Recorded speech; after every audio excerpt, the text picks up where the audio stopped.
all you need to know, the Bloomberg Quint podcast that prepares you for the day's business. Good morning, you're listening to the Daily Morning Update from Bloomberg Quint, and I'm Alex Matthew. Today is the 4th of August. Here's everything that you need to know.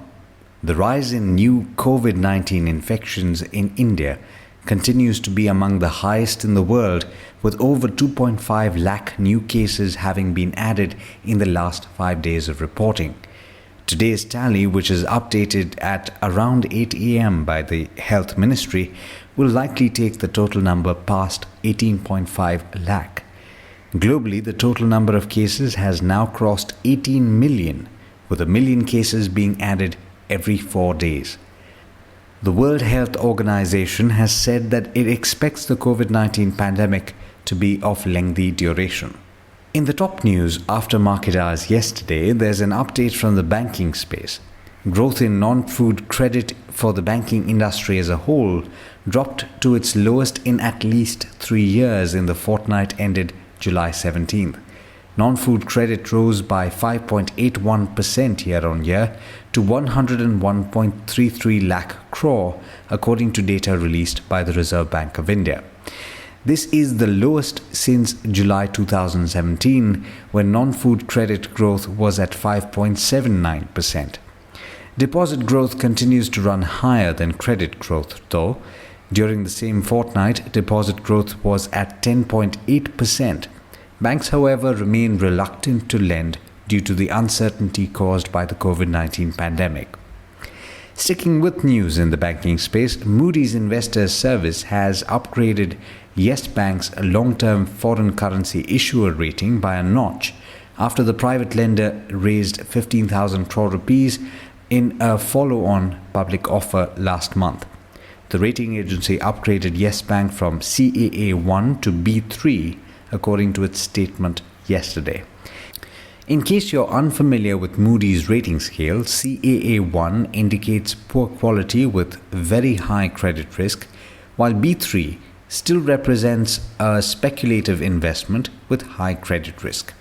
In the aviation space, regulator DGCA has asked SpiceJet to stop its 5-day discounted sale of tickets that started yesterday, as the government-imposed fare limits are still in place since domestic flights resumed operations on the 25th of May, according to senior officials. SpiceJet announced that it had started a 5-day 1+1 offer sale where it was offering one-way base fare tickets starting at as low as 899 rupees excluding taxes on its domestic network. In other news, DST Global, which is the investment firm headed by billionaire Yuri Milner, is close to investing as much as $400 million in India's online education startup Byju's, according to a person familiar with the negotiations. That's a Bloomberg report. The deal values Byju's at $10.5 billion and could be signed as early as the coming weekend. The transaction would make the company the second most valuable Indian startup after Paytm. In international news, President Donald Trump on Monday barred federal agencies from dismissing U.S. citizens or green card holders and replacing them with foreign workers, and he also blasted a major state enterprise for having done so. The executive order that Trump signed yesterday increases scrutiny of federal contractors' use of H-1B visas to bring in temporary foreign labor for high-skilled jobs rather than relying on American workers. In other news emerging from the US, TikTok will have to close its operations in the US by the 15th of September unless parent company ByteDance sells the social network's domestic operations to Microsoft or another American company, according to President Trump. He added that the federal government would also have to be paid a substantial amount of money as part of the deal. In international markets, US stocks ended higher, led by gains in technology stocks. The Nasdaq climbed 1.5%, while the other two indices gained between 0.7 and 0.9%. In the Asia-Pacific region, all three early risers have started strongly positive, all of them with gains of over 1%. And with that, it's over to Hormuz Fatakia for the trade setup for the day in India. Good morning, Hormuz. How are we looking this Tuesday morning? Thanks for that, Alex, and good morning to all our listeners as well. August has not begun on a pleasant note for the Indian markets, as both the Sensex and the Nifty ended lower for the fourth straight day, the longest in over 4 months. Besides Reliance Industries, the other primary laggard for the markets were large private financials, and leading the pack for the Nifty Bank's 550-point decline on Monday was Bandhan Bank. Although the stock ended 10.5% lower, a whole host of marquee names have brought the shares sold by its founders.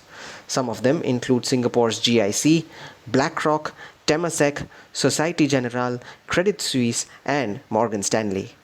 Such institutional buying was reflective in the FII figures for Monday, which came in at a positive 7,800 crore rupees. Amongst other stocks in focus, Alembic Pharma has launched a QIP issue priced at 980 rupees a share, which is nearly the same price at which it closed on Monday. The issue size is tentatively worth 650 crore rupees, and the company retains an additional greenshoe option of 100 crore rupees. Jubilant Life Sciences has launched a remdesivir injection under the brand name Jubi-R. The injection will cost 4,700 rupees per vial of 100 mg in the Indian markets. Another stock to focus on will be AU Small Finance Bank, where Warburg Pincus has reduced its stake to just over 4.5% from nearly 7% earlier. Other stocks to watch will include KEC International, which has won orders worth over 1,100 crore rupees, and Coffee Day Enterprises, whose new statutory auditors have resigned within 2 weeks, citing technical reasons. No Nifty company reports earnings today, but the one result that I would keep an eye out for is Dixon Technologies. On the 13th of August last year, the stock had made a 52-week low of 1,560 rupees. Since then, it has seen gains of over 5 times. The stock ended at an all-time high of 7,968 rupees on Monday after briefly crossing the 8,000 mark. Other non-index names reporting earnings today include Godrej Consumer Products, Gujarat Gas, Tata Consumer Products, Apollo Pipes, and PI Industries, which also ended at an all-time high on Monday. Battery maker Exide Industries will be reacting to its earnings reported after market hours on Monday. Results were below Bloomberg consensus estimates, and the management has cited disruptions in manufacturing, supply chain, and distribution due to the lockdown as the key factors for the weak performance. The company has said that it is focusing on cost controls and technology upgradations in order to improve its bottom line performance. Other companies that will react to earnings reported after market closing include KPIT Technologies, BSE, and VST Industries. You can find details on all of these stocks in our All You Need to Know copy only on our website bloombergquint.com. And with that, I wish you all a safe and happy day and hand it back to Alex. Thanks, Hormuz. And as always, thank you all for listening in. This is Alex Matthews signing off. Have a great day.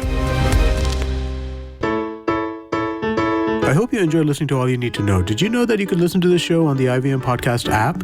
On the IVM Podcast app, along with this, we have a number of other shows which you think you'll enjoy. Listen to Cyrus Says with Cyrus Brocha as the host. Listen to Paisa Vaisa with Anupam Gupta. The Scene and the Unseen with Amit Verma. Or Shunya One hosted by Shiladitya Mukhopadhyay and myself. Check out the IVM Podcast app to get more talk content that you will enjoy.